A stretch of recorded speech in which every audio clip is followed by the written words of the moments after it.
growing number of Homo sapiens and a whole lot of other creatures. It's a great place to live. But when it comes to the future of our small planet, now to a dire warning about climate change. Natural disasters like hurricanes or wildfires. An unprecedented decline in nature threatening humanity. 6th mass extinction event is already well. There's so much bad news about our planet, it's overwhelming.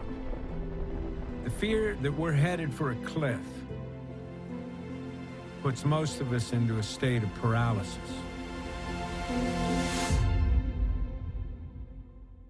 The truth is, I've given up.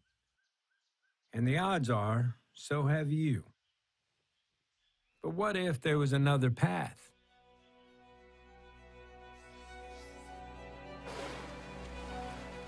This is the story of a simple solution, a way to heal our planet and keep our species off the extinction list. In fact, the solution I'm talking about is right under our feet. And it's as old as dirt. We call it soil, earth, or ground. And due to its vast scale and its ability to sequester immense quantities of greenhouse gases, it could just be the one thing that can balance our climate, replenish our freshwater supplies, and feed the world. That's why some people are racing to save our soil, in hopes our soil just might save us.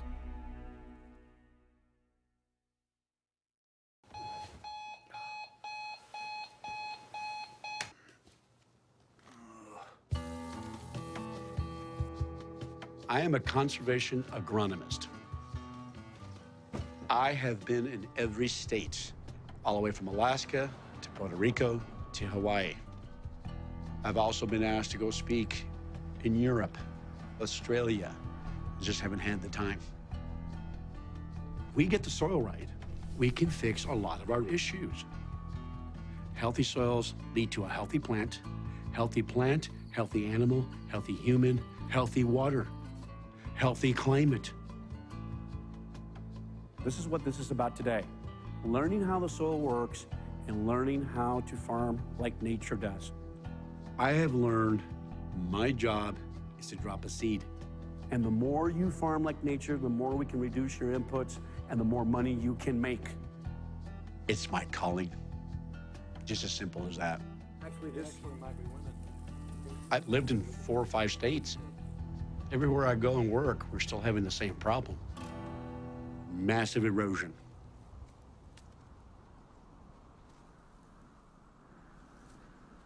Erosion is when soil becomes dirt.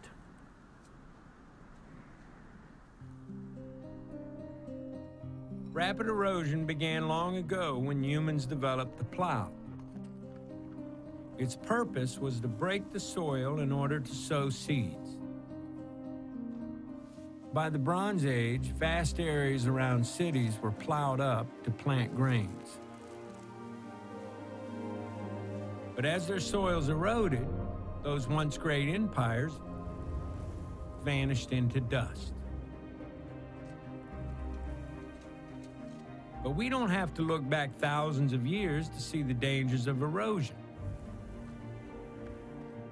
In the 1930s, America experienced the largest man-made environmental disaster in history.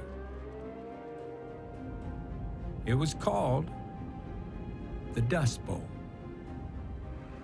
It was largely caused by farmers tilling the once fertile Midwestern plains and leaving the soil exposed.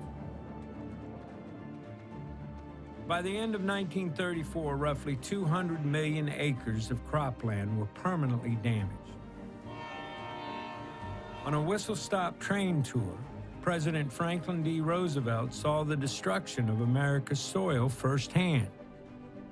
In response, he created the Soil Conservation Service to save the nation's soil.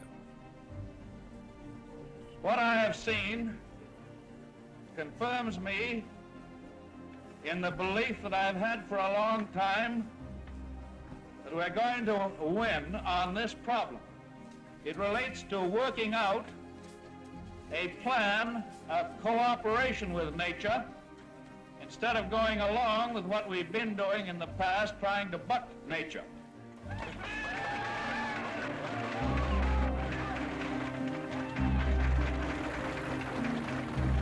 The practice of plowing and tilling the soil continues to this day. But so does Franklin D. Roosevelt's Soil Conservation Service. It was made part of the U.S. Department of Agriculture, and it's now called the Natural Resources Conservation Service, the NRCS. We want the water to leave through a living plant. Today, NRCS field agents, like Ray, try to teach farmers to reduce tilling. Microbes live in there, and that's called the porosphere. And reduce the spraying of industrial chemicals that damage the soil. Tillage is one of the most intrusive things we do in modern agriculture. It is not our friend. The message is simple. But getting that message out is difficult. We have a social problem. We have an education issue. And until we get that right, we can't fix our ecological issues. I have been in NRCS for 31 years. It was kind of amazing to me as I was teaching all over the country. I'm going, wow, our producers don't really know how the soil works. They don't understand the basic ecological principles. Everything runs by carbon. We're built by carbon. The soil microbes run by carbon. Carbon is the driving engine. It runs the system. But when it comes to the role of carbon in our world, there's a bit of confusion. To be specific, carbon dioxide is a gas. We breathe it out, and plants breathe it in.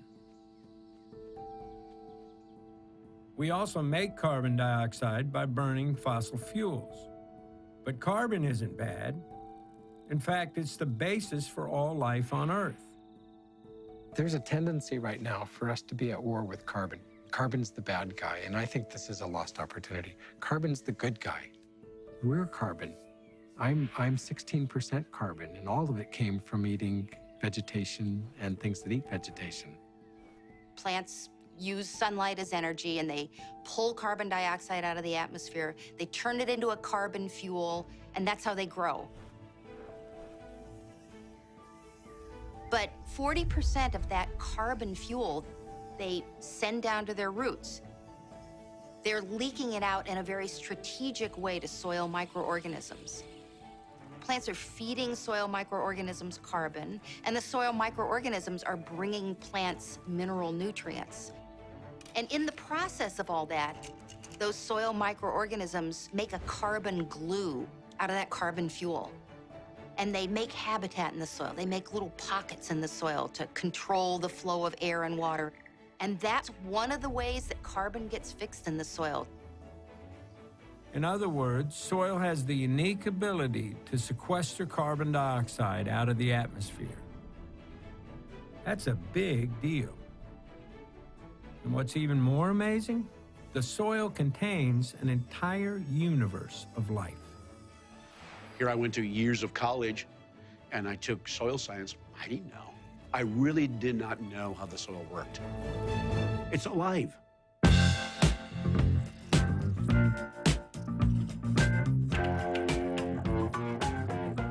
In every handful of healthy soil, there are more organisms than the number of people who've ever lived on planet Earth. I believe in miracles.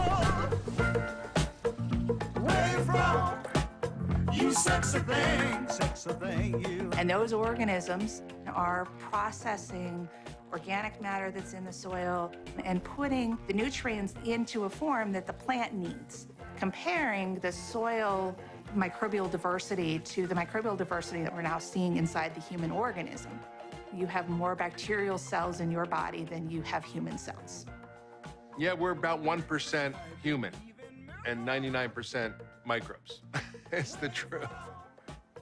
The food that we eat, we actually chew and break that food material down into little bits that get eaten by the bacteria in our gut.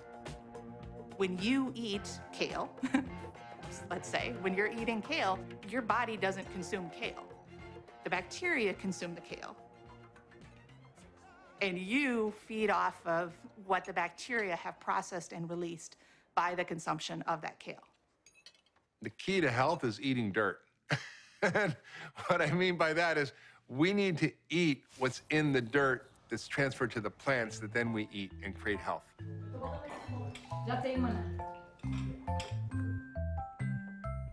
You know, my husband is an athlete for a living, so he wants to provide his body with the best possible nutrients so he can perform. I beat my body down so much over the course of the season. The last thing I want to do is add a bunch of food that I won't be able to properly digest, that won't be the kind of nutrition that I need in order to repair and regenerate my body the way that it needs to be. And of course, the quality of the soil is huge because it's the beginning of the quality of the food. That quality food provides quality health. It all comes from the earth, Big Mama. Our health and the health of our planet are connected.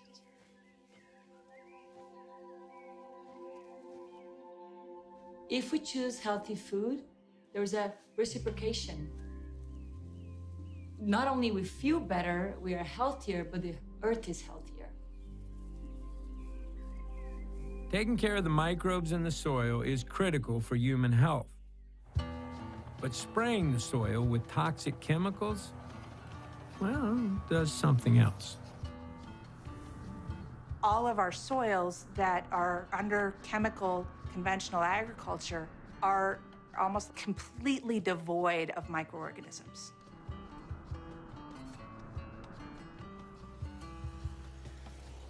Spraying the soil with toxic chemicals kills the very microbes we need to give us health and pull the carbon from the atmosphere.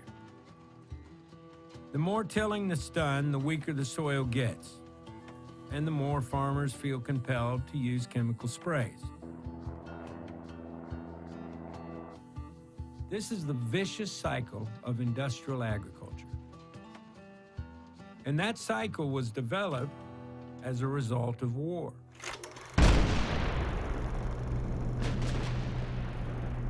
The roots of industrial agriculture go back to a German scientist named Fritz Haber. Haber invented a process for making synthetic nitrogen fertilizer that increased food production. His other scientific breakthrough was the creation of poisons known as pesticides. Haber used his pesticides as the first chemical weapons in history.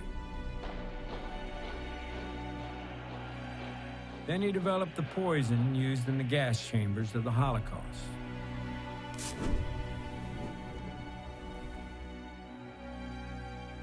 When the war ended, U.S. chemical companies brought Haber's poisons back to America and rebranded his toxic chemicals as pesticides for American farms. Dow set out to demonstrate the effectiveness of its chemical killers on a nationwide scale.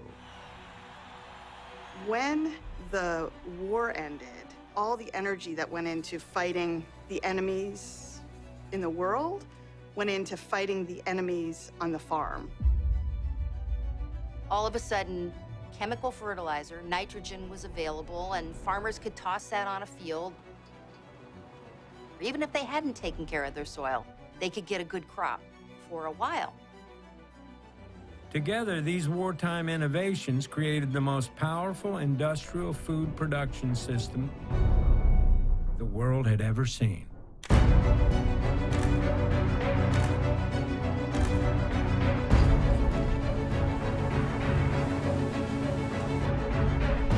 We created an infrastructure around single types of industry, and then we decoupled livestock and row crop production.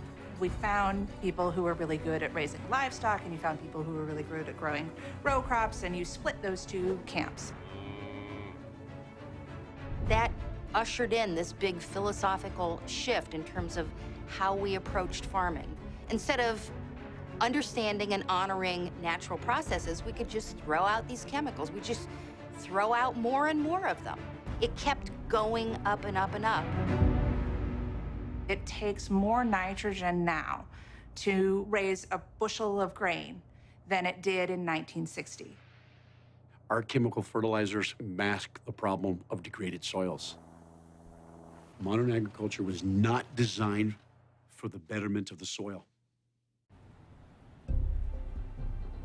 Today, our most common crops are genetically altered to resist the spraying of toxic pesticides.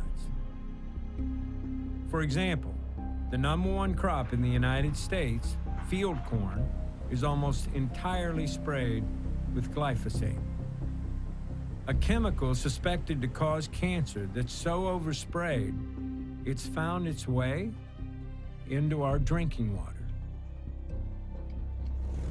These chemicals, which were considered dangerous to begin with, are now being used at rates that would have been inconceivable 20 years ago. Every year, for every American alive, 3 pounds of toxic chemicals are sprayed onto the food grown on our farms. That goes into the soil, it goes into the water, it goes into our bodies. It's not just on the food you eat, it's everywhere.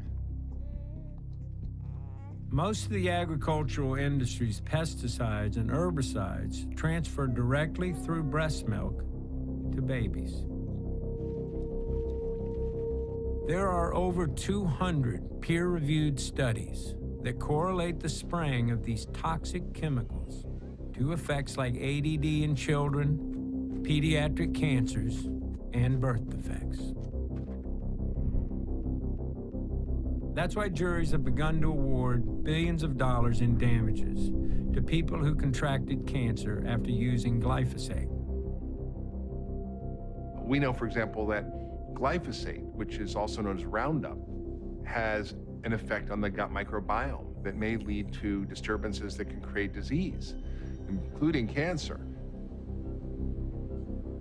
A big reason these chemicals make us sick is because just as toxic chemicals kill the microbes in the soil, they also kill the microbes in our bodies. What I tell people is, your body can handle acute stresses, but it cannot handle chronic stresses. Soil ecosystems the same way. If you keep dumping the fungicides, you keep dumping the herbicides, you keep dumping the insecticides, you keep doing the tillage, chronic stress, it doesn't function anymore.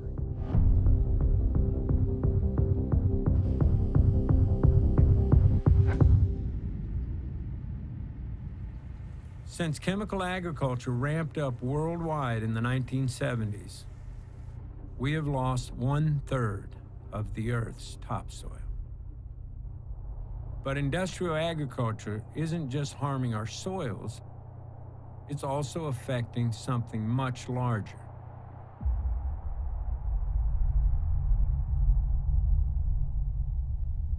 The most massive tsunami, perfect storm is bearing down upon us. But fossil fuels, carbon, coal, and gas, are by no means the only thing that is causing climate change.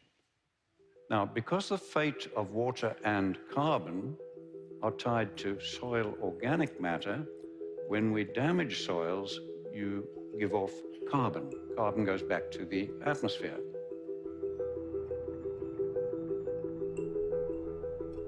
Healthy soils absorb water and carbon dioxide.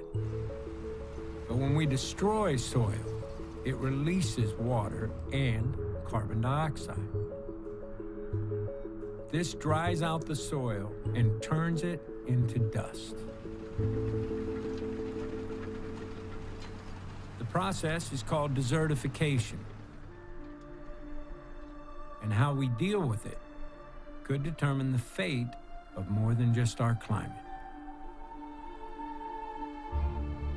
Desertification is a fancy word for land that is turning to desert.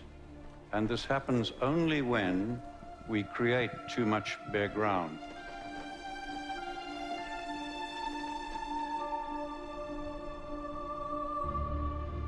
Soil and the plant and the climate are connected.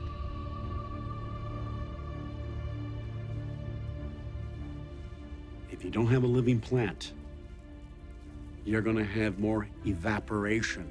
What we want is transpiration, when the moisture leaves through the plant.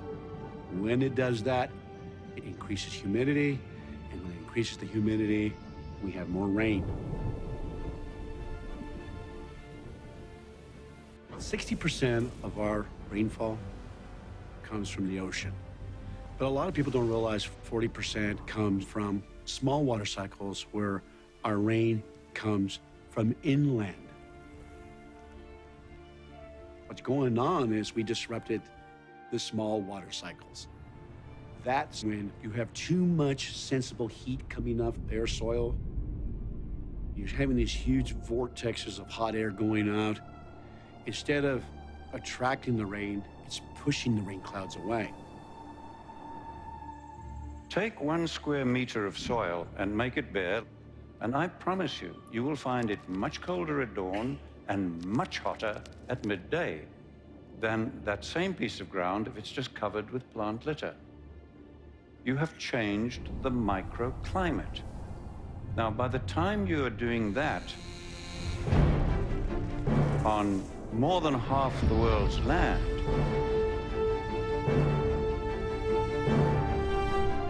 you are changing macroclimate.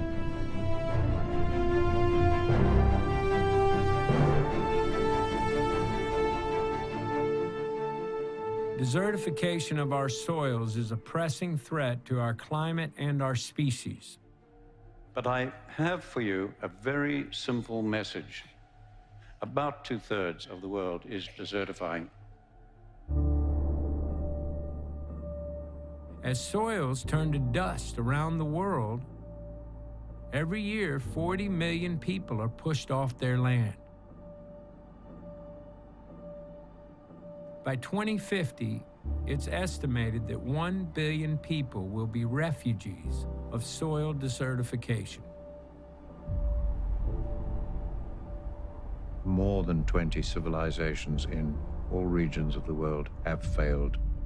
Because of agriculture damaging the environment, their communities could not handle the deteriorating environment and the rising population. Globally, that's what we're doing today.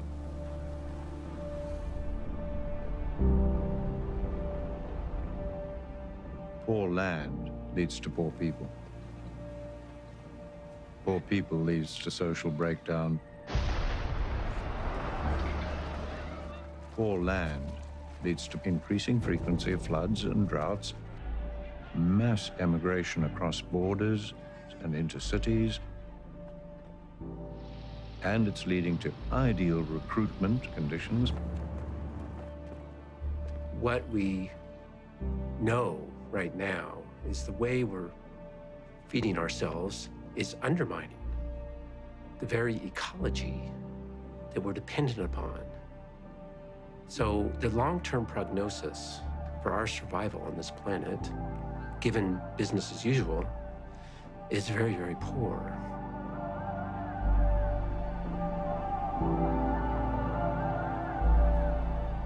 According to the United Nations, the world's remaining topsoil will be gone within 60 years.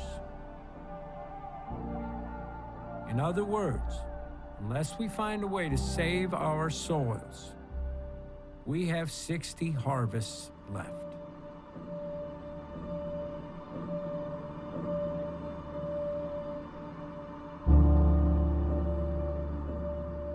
The global scale of the problems we face may seem insurmountable. But in every fight that seems unwinnable, there are those who refuse to give up. Let's do that. Do a couple demos.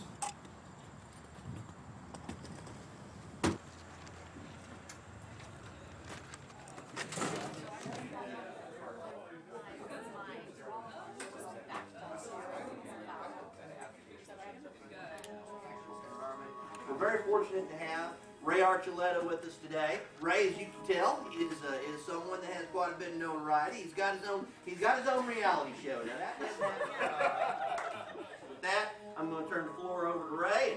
And Ray, we appreciate you being here. Thank you very much. Ray.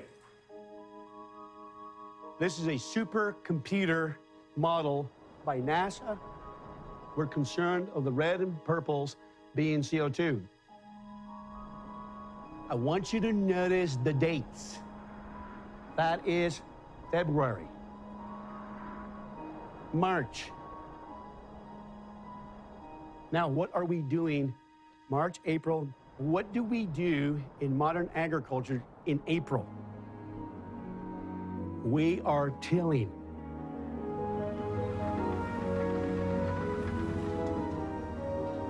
We're tilling the land. And look at the huge plumes of CO2. Look at the dates. May. Now, let's see what happens around June. Look at the colors change. Ladies and gentlemen, what is happening in June?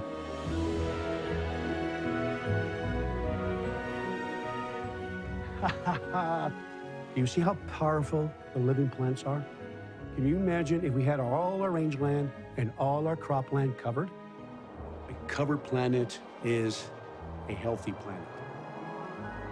We can fix a lot of our climate issues if we bring the CO2 down into a living plant and put it back into the soil where it belongs.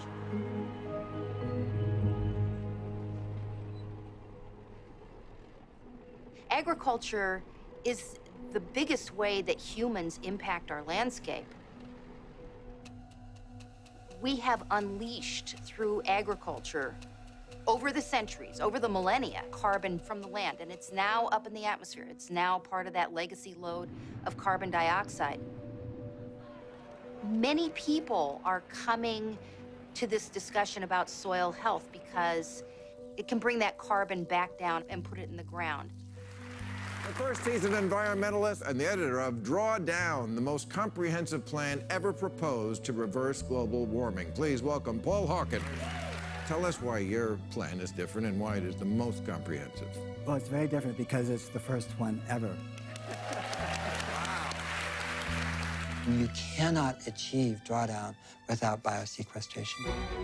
Biosequestration is using plants, trees, perennials, and techniques of grazing and farming to capture carbon and store it in the sink of the soil and retain it for decades, if not centuries.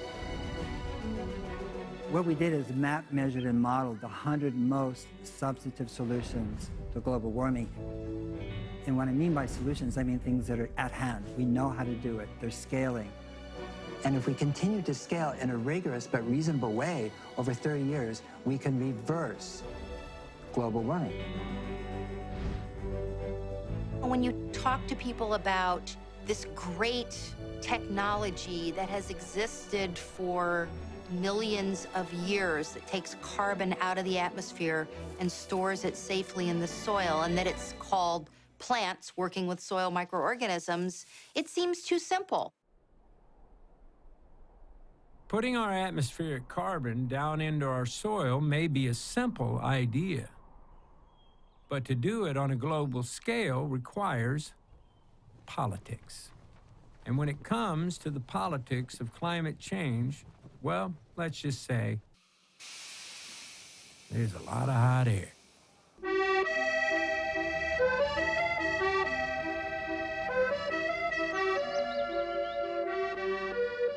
In 2015, the United Nations held a climate summit in Paris. It was called COP21. 40,000 delegates from 196 countries from all over the world met to reach an agreement on how to address climate change. There were presentations and meetings and speeches and speeches and speeches. My name is Bunky. Please touch my screen. And there was one proposal that offered real hope, and it was presented by this guy.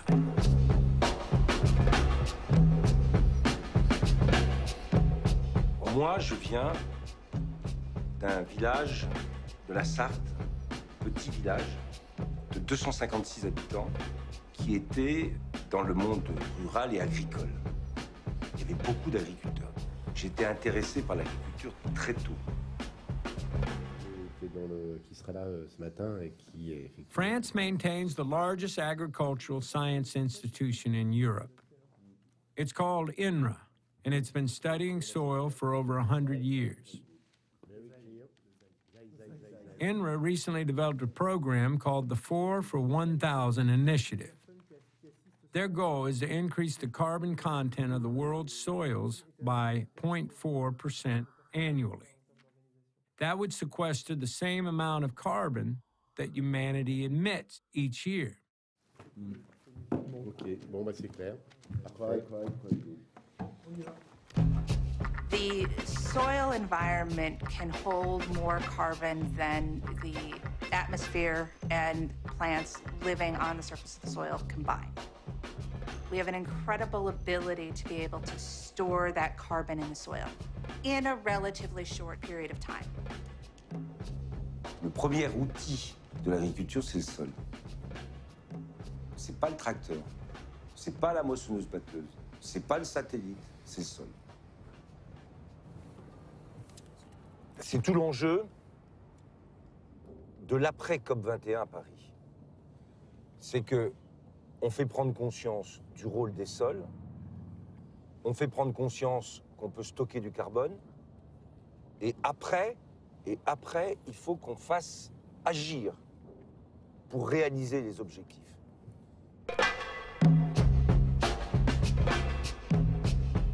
At a side meeting at COP21, Monsieur Le Foll, the French Minister of Agriculture, presented an idea that just might change the world.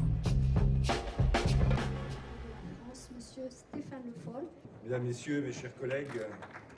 Avec les sols en agriculture, mais aussi les sols forestiers, on a un potentiel énorme.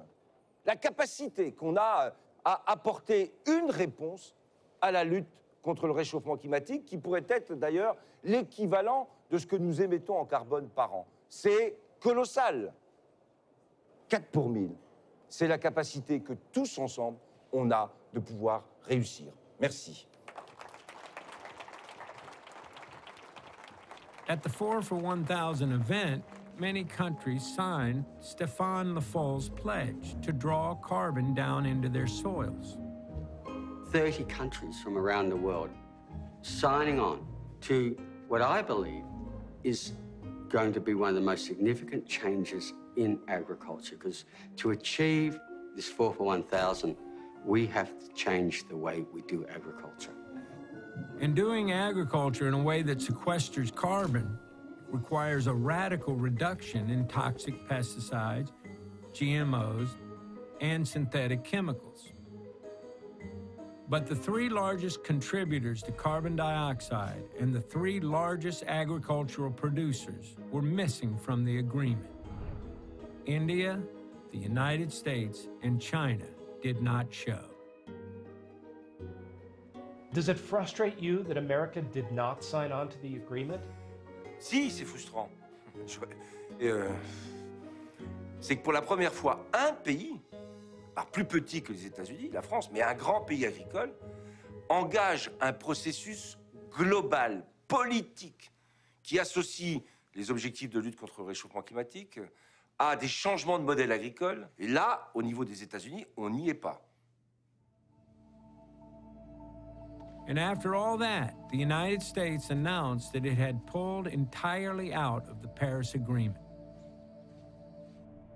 If we are going to succeed in balancing our climate, we do need to switch to renewable energies. But none of that will alter the tremendous amount of carbon we've already put into the atmosphere. Since 1750, when the Industrial Revolution began, we've pumped about 1,000 billion tons, also known as gigatons, of carbon dioxide into the atmosphere. It's called our legacy load of carbon. And even if we stopped all greenhouse gas emissions today, that legacy load of carbon will still be there. That legacy load of carbon dioxide is still going to be warming the atmosphere for decades, if not centuries. So if all we talk about is reducing emissions, it's not enough. If electric cars and solar panels aren't enough, then what is the solution? The only goal that makes sense for humanity is drawdown, a year-to-year reduction in carbon in the upper atmosphere. Anything else is climate chaos. If we want to achieve drawdown, we have to go thank the earth and start to farm and grow our plants and trees in an entirely different way. Once you achieve drawdown, within 20 years, you have cooling. You have the beginning of cooling.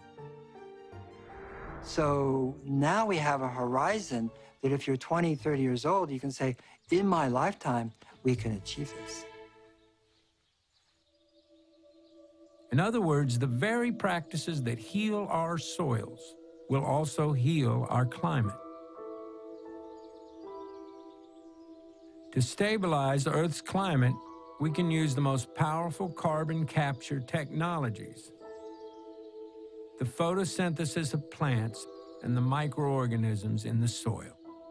And the one type of farming that does this the best and draws down the most carbon is based on the concept of regeneration, which simply means to repair the damage we've done and make things better. So we are sitting in a food forest. This is agroforestry. It's agriculture through trees, tree diversification.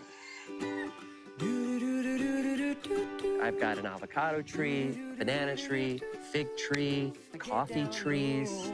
We went from a monocrop of single Haas avocado to now having about 40 different fruit varieties on site. 'Cause my home is where my food is grown. I'm going back to the earth. By diversifying, we can now have harvests every month. If you're looking to do something that would greatly impact Mother Earth, plant a tree. You don't need acres and acres and acres to build a food forest. You really just need a few hundred square feet. You're gonna look outside one day and go, what is something we buy every day at the grocery store that instead of waiting for it to be shipped around the world to me, what can I put in my own backyard that I can do myself? And to truly be forgiven, we must all get back to living with the land in harmony. I'm going back to the earth. I'm going back. Regenerative agriculture grows more food per acre. It's scalable to our entire agricultural system, and what's more, it's already being done right now, today.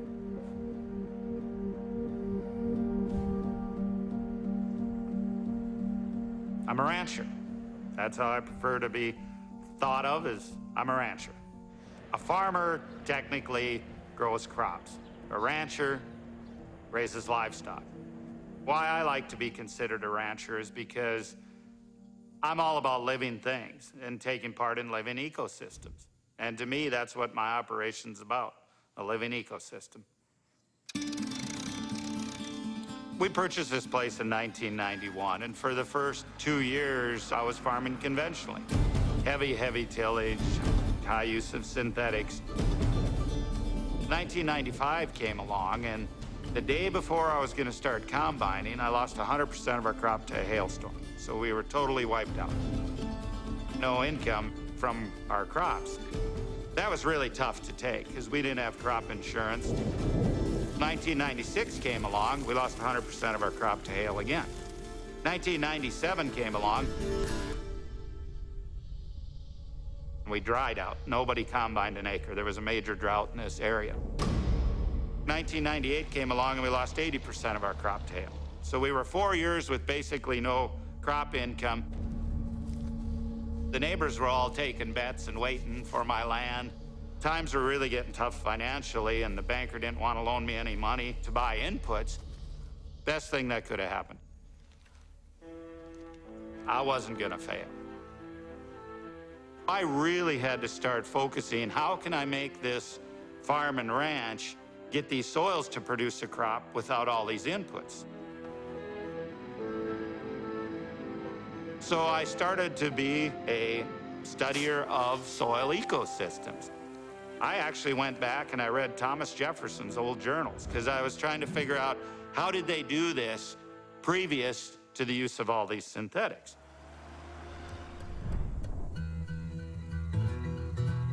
We have been promoting no-till for many, many years. No-tillage means you don't till the soil at all. You just plant directly into it. This is a no-till drill. No-till drills are available everywhere in the world. This will help you grow topsoil. Any type of tillage equipment will destroy topsoil. This is your firming wheel. This holds this residue so the disc here can cut it. Just making a small slit. The seed travels down at a specific rate per acre. This comes around, moves a small amount of soil right over that seed. We're keeping all this armor on the soil surface in order to protect the soil from wind erosion, water erosion, so we can grow crops on much less moisture with this type of a system.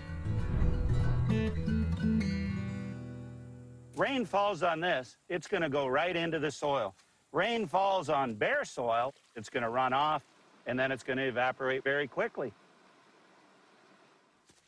Soil that is not tilled stores more water, thus increasing microbe growth, which leads to more plant growth and even to more local rainfall.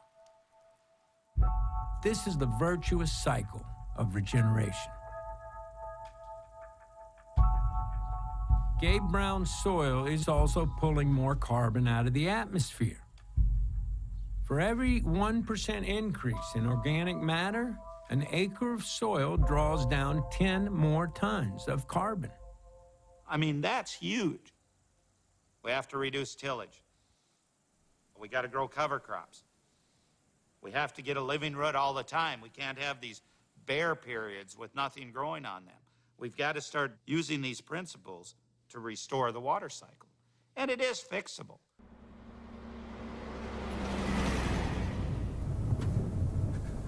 So I'm taking it to a field here that is a multi-species cover crop. The purpose of a cover crop is to enhance the life and the function of the soil. Think of it this way, if I'd grow a monoculture on this field, would only be feeding the soil biology one type of root exudate. I'm growing 19 species here. We're accelerating biological time. We're feeding the soil biology what it would take a conventional farmer 19 years to do. I'm doing it in 1 year. So people might ask, how do you get any money from this thing?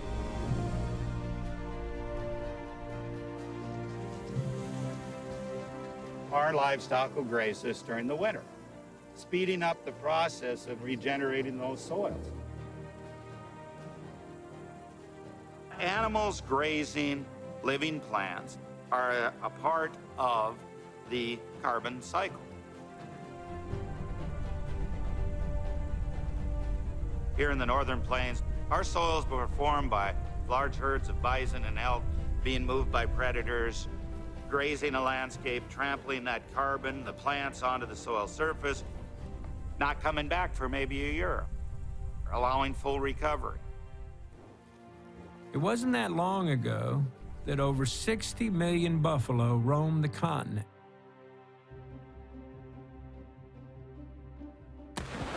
In an attempt to starve the Native Americans, the U.S. military and the railroads killed most of the buffalo. By the time the culling ended, only a few thousand of the majestic animals remained.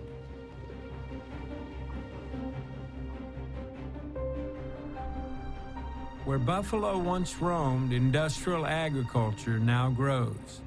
Hundreds of millions of acres of crops just to feed animals. And those animals are concentrated into feedlots. In turn, feedlots produce a tremendous amount of greenhouse gases. A feedlot situation has a positive amount of greenhouse gases being emitted. In a grazing situation, the data shows that we actually get greenhouse gases sequestered. So in one situation, you get emissions, in the other situation, you get sequestration. The problem isn't the animal. The problem is where the animals are at. Cows can be good. That is one of the most controversial statements of mankind at this point. Using cattle, allowing them to roam and graze and planned grazing can literally revive enough space to create a tremendous amount of drawdown. I'm from Southeast Louisiana. I grew up in an incredibly delicate ecosystem. Conservation was always a very serious part of my life. I had no idea that the earth was desertified.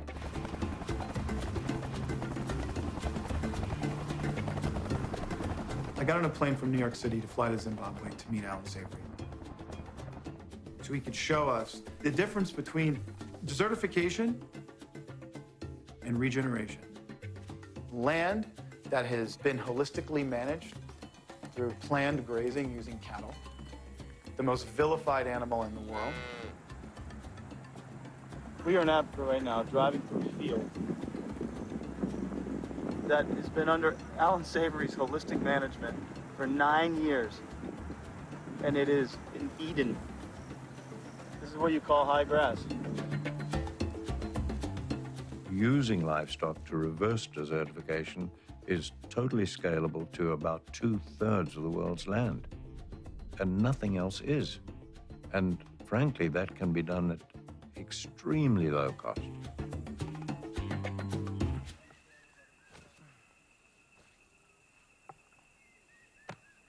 Here we are. This is what it should be like. You've been working on this land for 8 or 9 years. It went from a place of turning into a total desert and using hooved, herding herbivores. You've literally transformed that, what we've been seeing, into this. How in the hell do you make this happen?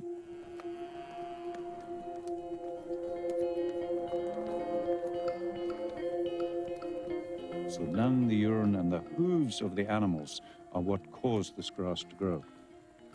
That livestock is never on more than a hectare of this land, about 2.5 acres, never more than 3 days. Right. And they're never back on that piece of land under about 6 to 9 months. Wow. So no plant can get overgrazed. You can come any day of the year, anywhere on this land, and you will see no livestock, because they will be on less than 1 hectare of land. Unless we take you there, you won't even know it.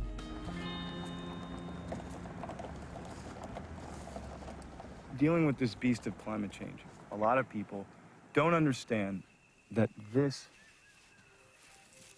helps climate change. This sequesters carbon. This takes the one thing that we so desperately need out of the air, and it holds it, and it makes oxygen. Yeah, if we can produce solid grassland, you can pull down enormous amounts of carbon back into the soil. 2/3 of the world, roughly, is grasslands and savannas where the rainfall is too low to support a solid canopy of trees giving you soil cover. So grass is essentially what has to stabilize that soil. You look at this and you realize this is what the world should look like. This is what Africa should look like. This is what South and Central America should look like. This is what Texas should look like. This is how we win. We can get the earth back to the Garden of Eden that it once was by regeneration. When used smartly, herbivores can pull down carbon and reverse desertification. But it doesn't just work for Africa. It works everywhere in the world.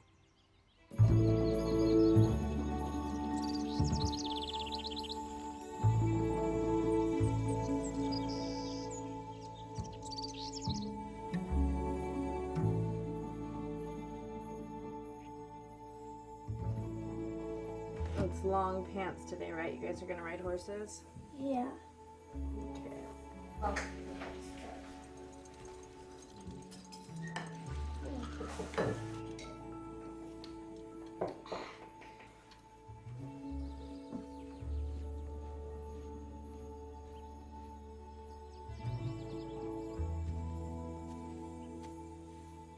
I was raised in a rural area in Washington, adopted by a Lakota elder. We were out in nature every day. I found permaculture, and that was very influential in my life, where I could see that there could be a permanent agriculture, an agriculture that not only fed the planet, but also fed the people in a way that regenerated and didn't deplete resources. Holistic ranchers like the market guards use careful planning so their cows sequester carbon and actually regenerate the land. So this is our grazing plan and control chart. This tells us where we're planning to have the cattle wet.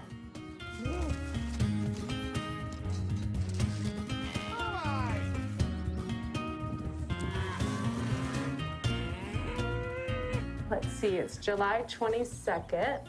So they were in G1, and they are going to move here.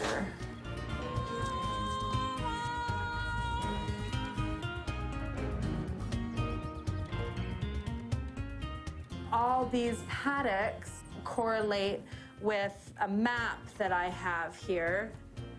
So these are all segments of fencing where the cattle are. It tells me how big it is. I can record observations, species, all right in here in the field. We manage over 8,000 acres throughout the Bay Area, so we're constantly on the move.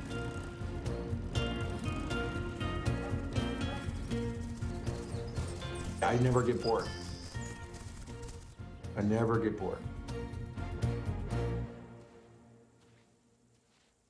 They call cows mobile microbe tanks, you know, because cows employ microbes in their rumen to break down the fibers in food. So when cows poop, that is just like a steaming mound of microbes dumped onto the land, and it's a powerful stuff for the land. So it's been about 3 months since the cattle have been in this pasture. Did you hear that little pop when I popped it out? That was all these root hairs popping off. There's just thousands and thousands of feet of these root hairs that are interconnected with all of these other bunch grasses and all of these other species through their root hairs and also through the mycorrhiza fungi. The cattle will come along and they'll eat the tops off. What happens when the grasses get bitten off is these roots slough off. And what is that root made out of? Carbon. We're taking carbon from the atmosphere via photosynthesis into the plant, and then it's going through the plant into the root system, that carbon, and it sloughs off and turns into humus, where it belongs.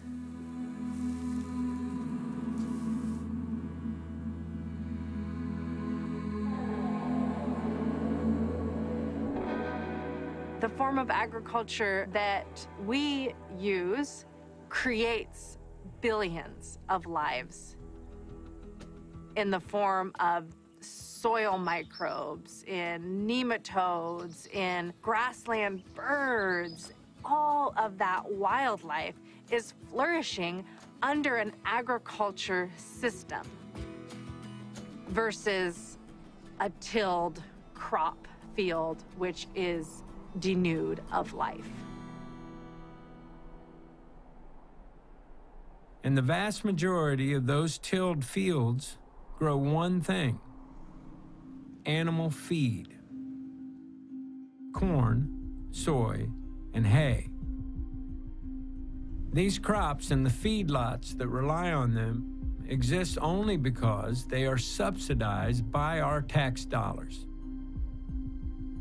I was speaking to a group of corn and soybean producers from Missouri this past winter, and the one guy stood up and said, "Why would I want to plant anything else than corn and beans when I'm guaranteed a profit before I even go in the field?"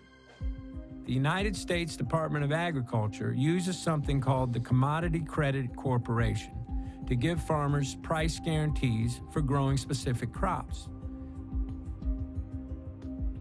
In the current system, taxpayers subsidize farmers to grow the crops that feed the animals that live in feedlots which emit greenhouse gases.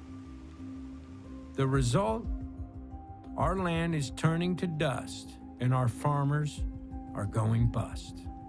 And then I come back and ask them, now, how much money would you be making if the government wasn't subsidizing your operation? And they know the answer. They're not going to be making money. I dropped off all those programs. I tell producers, I don't want to be on welfare anymore. Even with genetically altered seeds, chemical sprays, and government subsidies, most farmers struggle to make a few dollars per acre. But on its 5,000 acres, Brown's Ranch generates over $100 profit per acre per year. If you build a healthy farm ecosystem, you're going to be resilient. You're going to take the risk out of it. Yes, I grow corn. I don't grow soybeans, but I grow peas. That's good. But I also grow wheat and barley and oats and vetch and triticale and alfalfa, grass-finished beef, lamb, pork, honey, vegetables, all these other products. I could care less what the price of corn or beans are because they're such a small fraction of my operation. I've built resiliency into the ecosystem. Most of the land that's managed by farmers is owned by somebody other than the farmer. We believe landowners, as they come to understand the long-term benefits of managing for soil health, will encourage their farmers to prioritize this. Once a farmer starts to manage for soil health and see those economic benefits, they won't turn back. By switching to regenerative agriculture, American farmers could increase their profits by over $100 billion annually and virtually eliminate their subsidies. You know, we have a motto on our operation. We want to sign the back of the check and not the front. It's a pretty good motto. It leaves a lot more in your pocket. The federal farm program we have today is the most detrimental thing there is to regenerative agriculture. In order for our governments to support the shift to regeneration, the people may have to lead the way. And the odds are there are some things that you can do to save our soils today. This is everybody's life, every hour of the day almost, food waste. Yeah, food waste is ubiquitous. Everybody does it. Well, not everybody does it.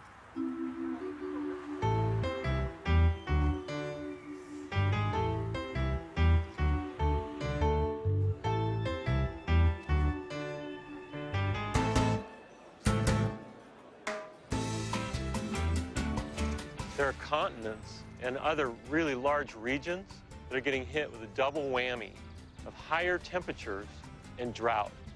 This kills soil. It kills life.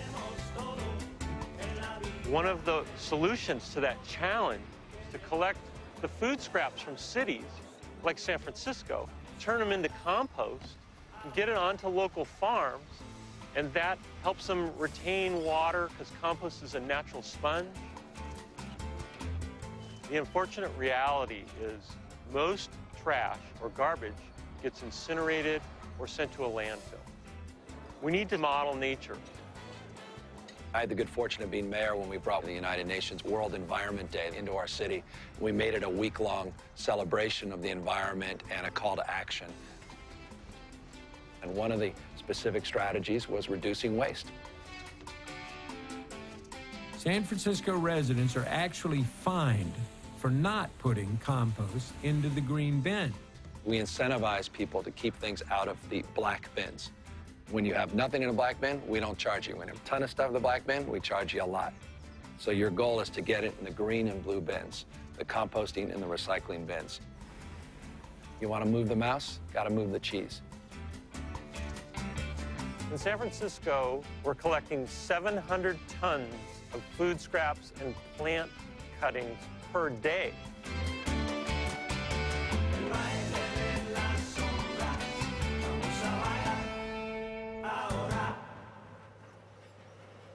It's 5 in the morning, and we're making compost. This is the most important kind of garbage that there is, because this is where the nutrients are, and this is where the carbon is. Compost arrives, the food scraps from the restaurants and people's homes, and we put them in the sorting system. 60 days ago, this was eggshells and chicken bones and vegetable peelings. And now it's a beautiful finished compost. And I'm digging in, and it's quite warm here. It's still composting very actively. We collect our food scraps, we put them in the green bin. It goes off to Recology's compost facility. We turn it into compost, and it gets on a farm. That's a simple solution. San Francisco became the most sustainable big city in the United States of America in just a few short years, and we grew our economy. And if San Francisco can prove an ideal, then that success can be replicated in other cities, in other states, and other nations around the rest of the world.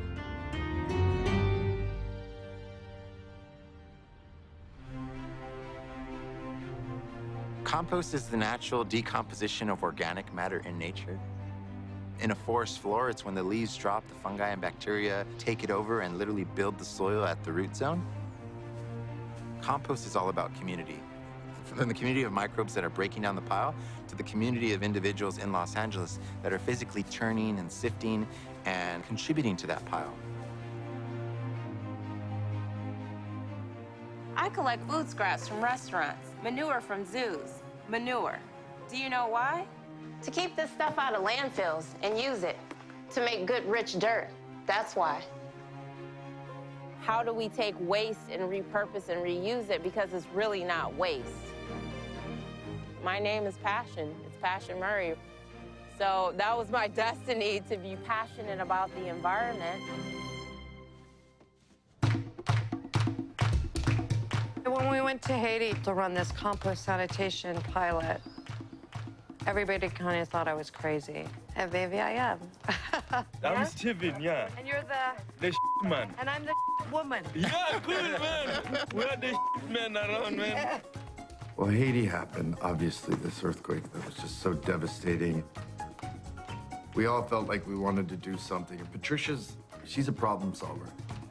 As soon as she got there, she was like, okay, they have a sanitation problem. Water under the soil was getting contaminated. 2.5 billion people don't have sanitation around the world. And that means people can get diseases. So we train people around the world to have composting toilets so they can learn how to collect and treat their own waste for their community. The most noticeable change that we saw was the smell. The experience of living around the latrines was night and day. We're in front of this compost pile. Do you guys smell anything bad here? No. Part of the strength of this system is that it's very easy to learn. You don't have to order some part or component. People can learn how to do this everywhere. So here is the spare container, Here is the sawdust available.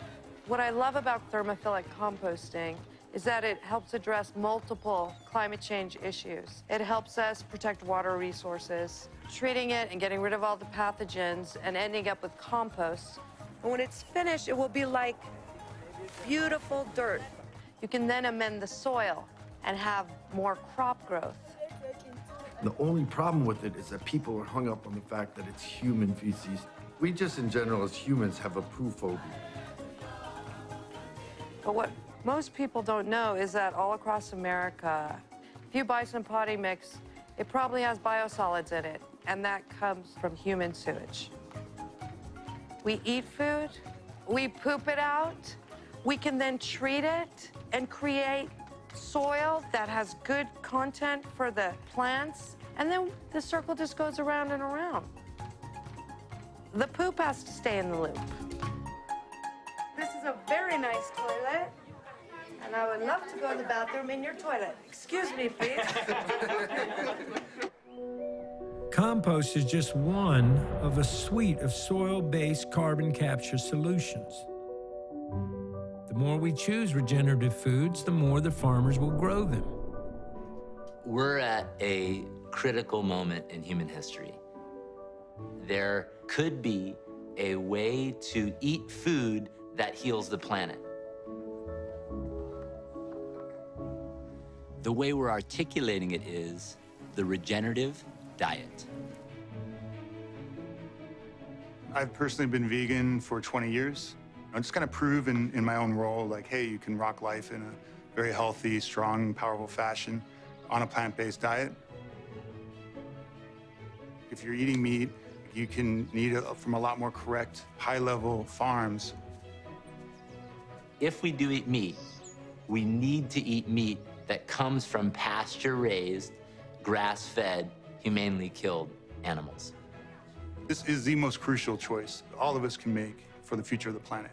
What are we eating? What kind of farming systems are we supporting? Are we regenerating the earth or are we degenerating? So what we have here are two of our egg mobiles. Approximately 3 days after the cattle move through an area and graze, we'll bring the laying hens in. They truly are free range. They could walk to California if they so choose. What we did here is we went to the local grocer and we bought a dozen cage-free, all-natural, humanely raised eggs. We'll reach in here, crack one of those open. Now what we have here is one from our pastured laying hens. Ours on the left is much darker colored. Now watch this. See how that breaks open rather easily? It's runny. Now look at this. I can poke my finger into there several times before we finally break it. Now look at the color of that yolk and look at the difference. Ours are out on pasture. They eat whatever they can forage for. These, although they're cage-free, they're no doubt in confinement and they're fed mostly grain. Ours are going to be much higher in nutrient density as compared to these.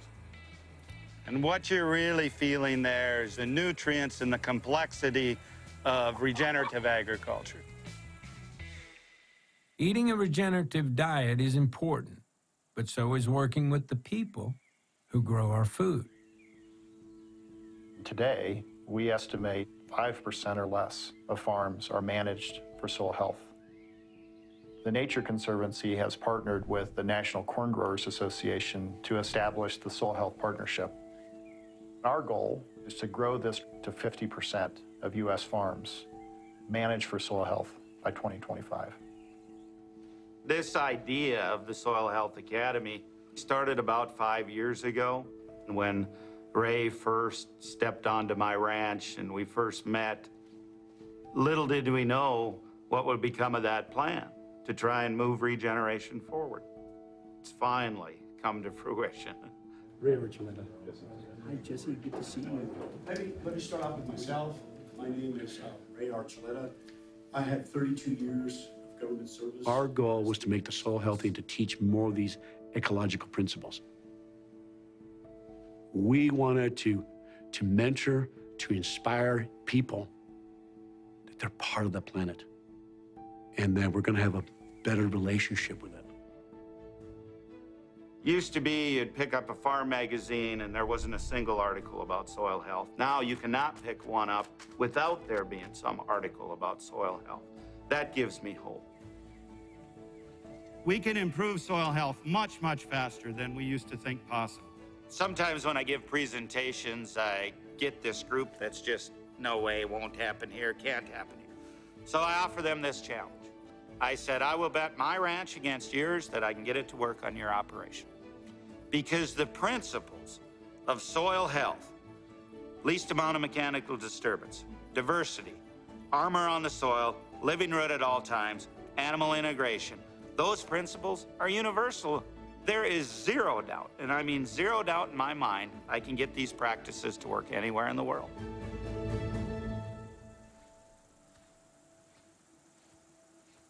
If you look over here, we have my neighbor's land that has been chemical fallowed. It has had nothing growing on it for over a year, except for the few Roundup-resistant weeds that are on here. It's an ecological desert. Then you look over at our paddocks. You have a diversity of different plant species. You have insects, you have wildlife, plus the livestock grazing on it. We're capturing sunlight from early in the spring till late in the fall, converting that sunlight into liquid carbon to drive and fuel the system. There you have soil. Over on this side, you have dirt. Where do you want your food to come from? Which model do you want your food to be produced from? The answer is pretty simple to me.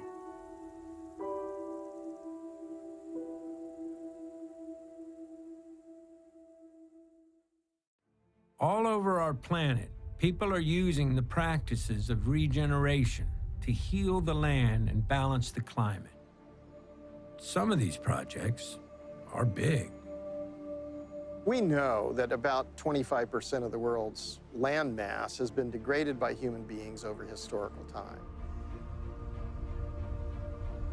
When we look at the cradles of civilization, Greece and Rome, we find that many of these places have turned into deserts.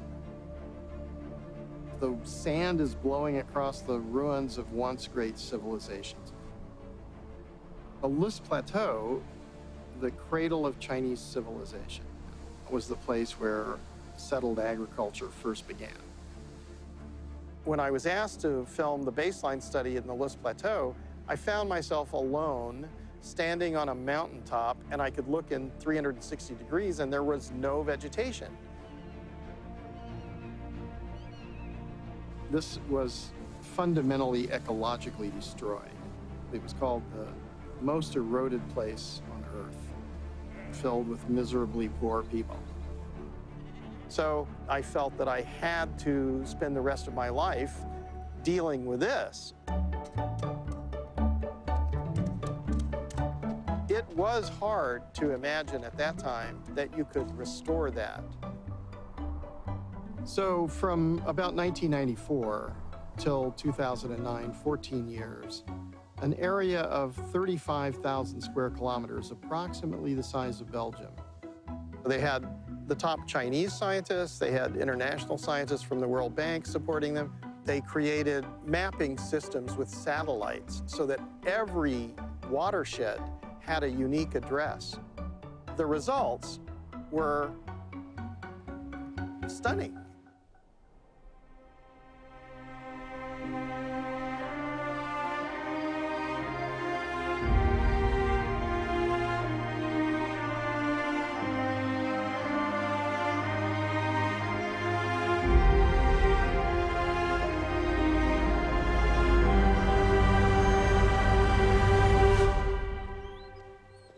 Hundreds of millions of people were lifted out of poverty.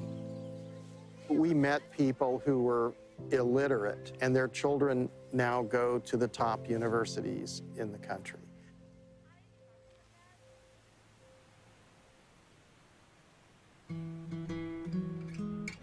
Human beings emerged in paradise. If we restore all the degraded land on the earth, we can return to paradise. If we start now to build a restoration economy, a regeneration economy, this is the way forward to see a stream return and flow, to bring back fertile soils, to see biodiversity return to a place that was completely devastated. This is where everyone can find tremendous satisfaction. When I look into your eyes, it's like watching the night sky or a beautiful sunrise. Oh, there's so much they hold.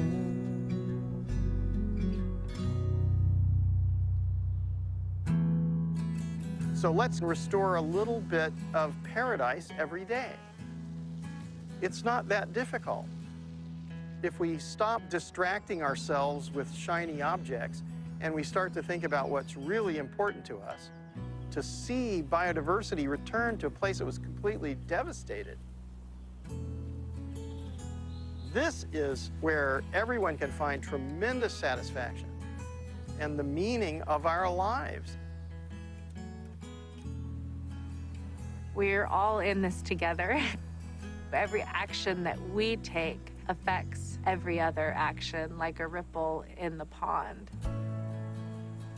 So what decision are you going to make that will make a positive impact on this beautiful planet so that our great-grandchildren, 7 generations in the future, can actually go up and hug an old-growth redwood tree and swim in clean waters and be able to open their mouths and drink while they're swimming?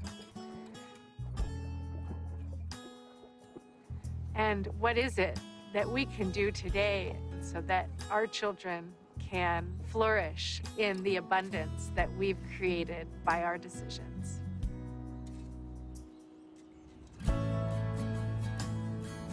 I will drive 100 miles, 1,000 miles if we have to save one farm, to open one heart and one mind. It's that one mind that you change. You don't know it'll affect another mind, another heart. That's what happened to us. It changed our hearts and it changed our lives. You know, it's not about religion, it's not about politics, it's about love. And if you love something or you love somebody, you want to understand them and you want to take care of them and protect them and keep them safe. And that's what we're all here to do. Even like the little mycorrhizal fungi and the worms and the bacteria. And if we take care of them, they'll take care of us. From the smallest microbes to the largest creatures, our blue planet pulses with life. For millions of years, it has self-healed and self-balanced. But today, our species faces its biggest test. Our mission is simple. We must harness the regenerative power of Earth itself. I'll make you a deal. I won't give up, and neither should you. Even the stars, they burn.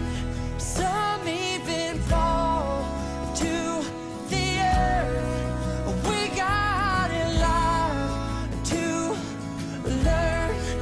God knows we're worth it. No, I won't give up.